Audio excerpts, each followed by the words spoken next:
Hey everybody, welcome to Bura. In this episode, I'm going to be talking about RippleNet, XRP, the SEC investigation, SWIFT, and what it means for you.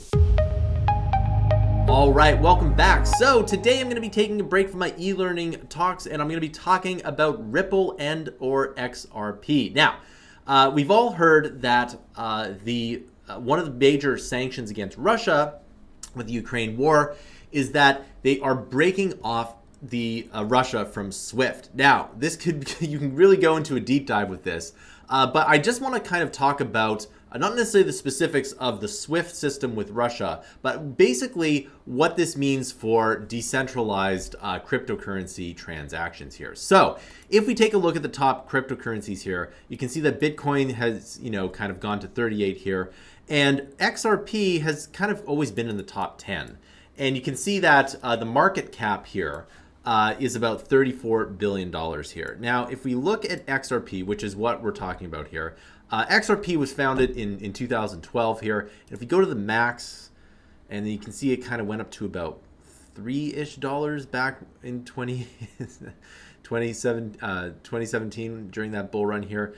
And so, like, you can see here that a lot of this, and if we actually go back and use the candles, right, you can see that, yeah, I went up to, wow, 350-ish, probably even says below here. But anyway, yeah, all-time high is 340, okay?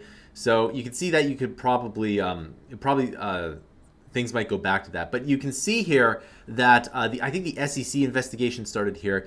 And what the SEC investigation against Ripple is that they were saying that it is a security and not a currency, but they are expected to lose that because I am going to talk about that later in this video. But what I really want to talk about is how breaking off Russia, and that's a lot of people, it's about 150 million people, from banking access, will actually propel cryptocurrencies forward here.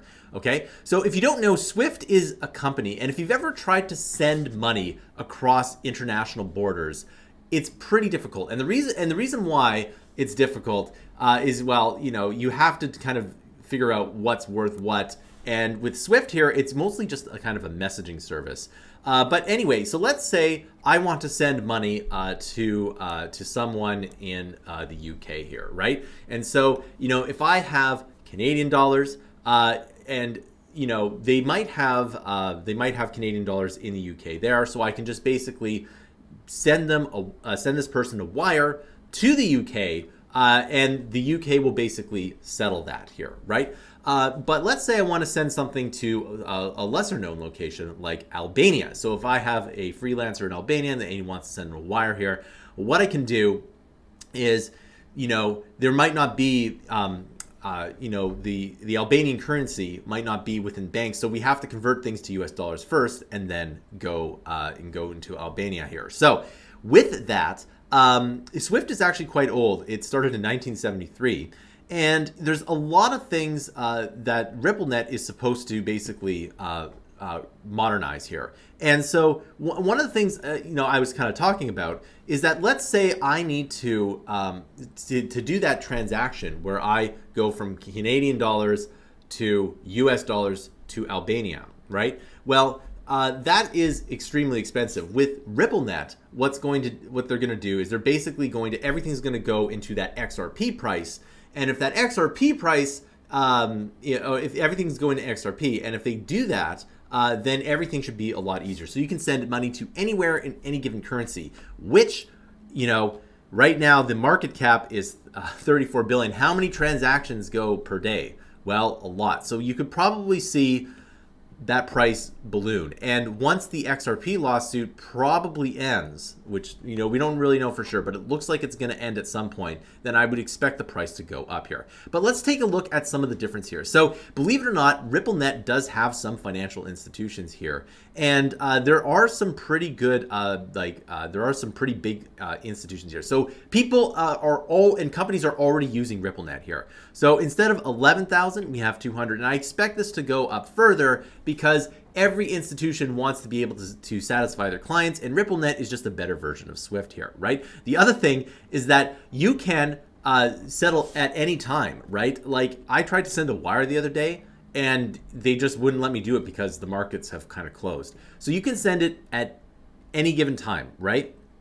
And you can see that the time is very quick, right? Now, of course, this is all done with the blockchain. It's a decentralized blockchain, whereas this is more of a less just a messaging service. So the blockchain is not controlled by anyone. It's completely decentralized. It's just like the internet here. I can go to any one of these sites here, and the blockchain, or I can go to any site on the internet, and it basically won't block me, right? The blockchain is very similar here. So it's decentralized. The currency uses both fiat and crypto.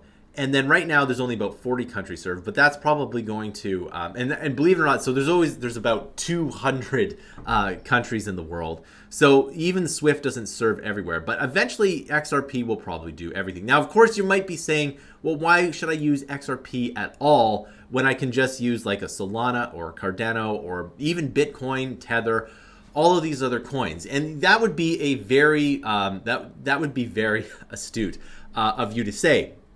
However, the banking system is not going away, and they're going to need to basically update their technology. And by the way, banks really hate updating their technology. I've talked to lots of developers who work for banks, and they rarely use the latest technology here. So I could see banks at least adopting this here, and in addition to SWIFT.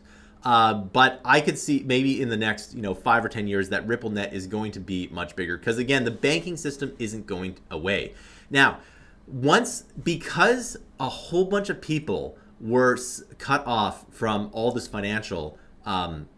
basically financial institutions, Visa and MasterCard have stopped that as well. So I could see that, like, you can get paid. Let's say if I was, in Russia right now, I could get paid in Cardano, and then I could buy something in Cardano, right? Or Solana. I could do all of that. And that's kind of interesting that I could do that, because, if I get paid, if I go on the internet and make a website for someone and I get paid, let's say $5,000 worth of Cardano, well, I can just go use that to buy groceries or pay my rent or something like that. And, if, for example, there's the phone or whatever, right, I could just, change from like my crypto account to another crypto account, because it's completely decentralized here. So this whole situation is going to propel all of this forward here. Now, of course, what's that going to mean for the price? Well, that means it's probably going to be higher in the future. But the thing about crypto, it's going to be volatile, right? We don't know if Bitcoin will go down to 10,000, and it absolutely could go down to 10,000 here. So I've taken a position in a lot of these here, and now I just dollar cost average. I buy Bitcoin every day, Ethereum every day, Solana and Cardano every day as well. And then I buy some XRP a week, and crypto.com, the crow here. And so, I buy them here, and then occasionally I have some other positions in other these things. But it's these kind of things that will that really do propel everything forward here. So the thing is that Ripple's XRP lawsuit will end before November 18th. So the question is the good news priced in or not? Very difficult to know. But let's put it this way: if this 34 billion goes up to 300 billion, then this price will be about $7. Okay.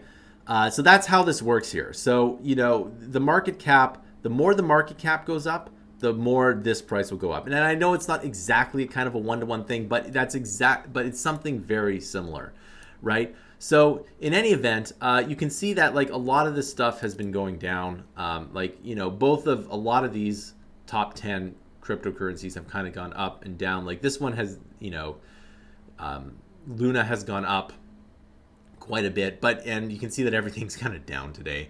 But nevertheless, I am extremely bullish on Ripple. So I think that the banks will adopt this, and that this 200 plus financial institutions will probably be 2,000 in not the too distant future, right? And the thing is that it's just a better version of Swift, right? This is a long time ago, right? So 1973 was a long time ago, and even 2012 was 10 years ago at this point. So is XRP a buy? I would I mean, I'm not, this course, this isn't investment advice, but you know, if you had a position, it wouldn't be a bad position. Let's put it that way. All right. So that concludes this video. I want to know your thoughts down below. Do you hold XRP? Are you bullish on XRP? Please comment down below. If you really like this channel, you can pledge for our current Kickstarter here. This current Kickstarter is absolutely amazing. It has all these different levels on becoming a Python and machine learning automation engineer. We have a ton of different levels designed to take everyone from who's a complete beginner to being able to get a job here. There are some very cool levels here, such as machine learning automation, mobile automation, which includes Google Assistant and Apple HomeKit, and we have Web3 blockchain automation, which is absolutely relevant. So please pledge today. The more you pledge, the more Mammoth courses you get. Thanks for watching, and I'll see you in another video.